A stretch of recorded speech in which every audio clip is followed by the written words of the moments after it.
South, Honorable Mohamed Adow.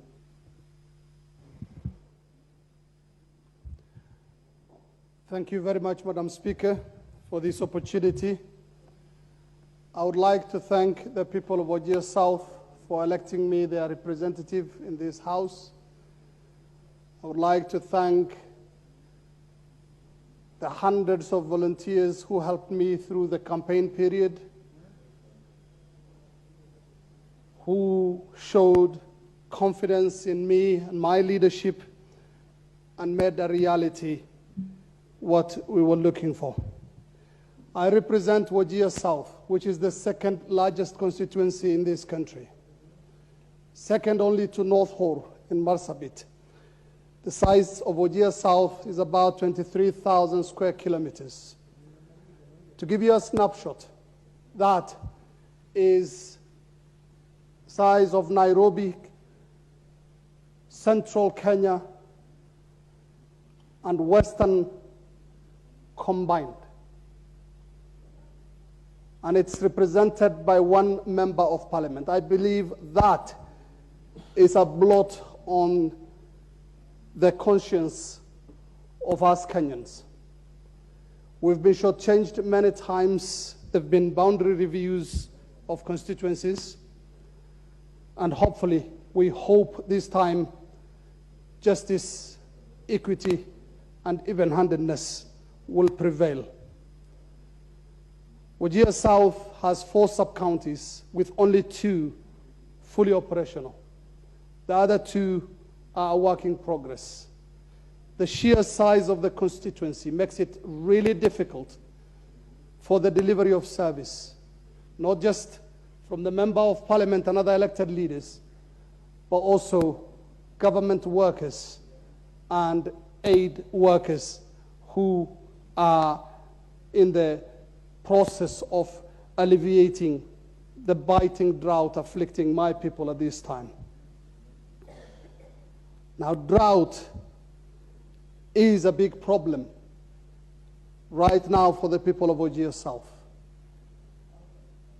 Over the years, we've seen cyclical droughts that have decimated livestock and made the people really weak. And over the past 5 years, we've had the lethal mix of the COVID-19 pandemic, the locust invasion, as well as the droughts that we've seen. Last year, it was declared a national disaster. This year, again, we are talking of a drought, and it only is getting worse and worse by the day. This is the work of climate change, and it is here to stay with us. And it's about time we learned to adapt and live with climate change.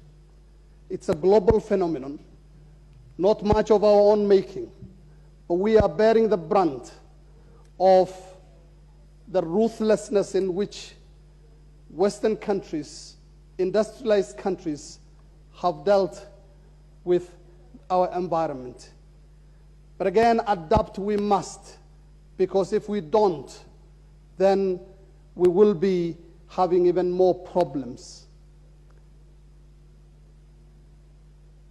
And right now, there are a lot of discussions going on in not just my constituency and the greater Wajir County, but also the other parts of the country which are afflicted by the dry spell. That pastoralism, as we have seen over the ages, is untenable. We can no longer continue to chase rainfall because it's become few and far between. What we need is to adapt and change our lifestyles so that we get to live a much better life than the one we are living right now, because every year we are seeing caravans of relief convoys taking food to the people, to the extent we've been reduced to a people dependent on the goodwill of others. We are talking about agro-pastoralism, more settled farming, as well as keeping livestock, which is a prized source of livelihood for the people of the north, where Wajir South is. We can no longer continue as our forefathers to chase the rain, even if it means crossing the borders, because there is very little rain due to the phenomenon we are facing. Now we are talking about agriculture as an alternative mainstay for our people so that they can grow their own food and fodder for their livestock. That way we will be able to keep on practicing our prized mainstay, that is pastoralism and the rearing of animals, at the same time grow our own food. This is where we are headed, and we will be seeking as much help as possible in this direction. Right now, as we speak, there are throngs of aid workers crisscrossing Wajir County. The county government has rejigged its budget and is offering relief aid to the people. We are thankful to the county governor. We are also thankful to organizations like Save the Children, the Kenya Red Cross, the United Nations Children's Fund, and the many others, including the World Vision, who are giving life-saving aid and water to the people of my constituency. There are 7 wards in my constituency, and out of those 7 wards, 3 of them are facing shortages of water. So as you can see, my work is really cut out for me, as I am representing people who are facing all those problems that I have listed. And again, Madam Speaker, we have a fantastic motion in front of us today, one that deals with provision of school meals to students. Remembering my childhood and growing up in northeastern Kenya, it actually did a big difference keeping us in schools.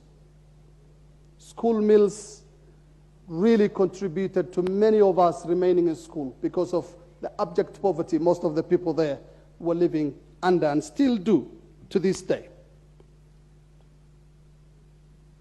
But again, I'm in support of this motion, yes, but we have even a more pressing problem in northeastern Kenya because of the action of the former government 2 years ago, in which, with a stroke of a pen, 5,000 teachers were recalled from the region because of insecurity.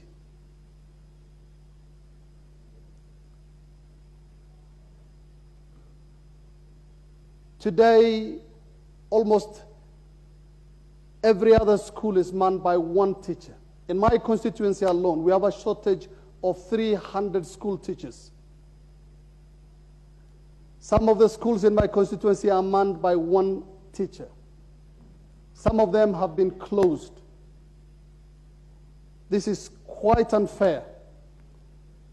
And we are bringing up a generation, which I call the lost generation, which has been forced to go through the steps of schooling for those 2 years, but have learned nothing. We are appealing to the Teacher Service Commission, because I don't know what else to call it. This is marginalization being brought through the back door after we thought the promulgation of the new constitution in 2010 had done away with that practice which had been visited upon us by the previous regimes. What we need is a return of our teachers back to the schools so that the young Kenyans living in that part of the country can get education. We have, I thought I had 10 minutes, Madam Speaker. Yes, and they are almost over. Just 1 minute or so.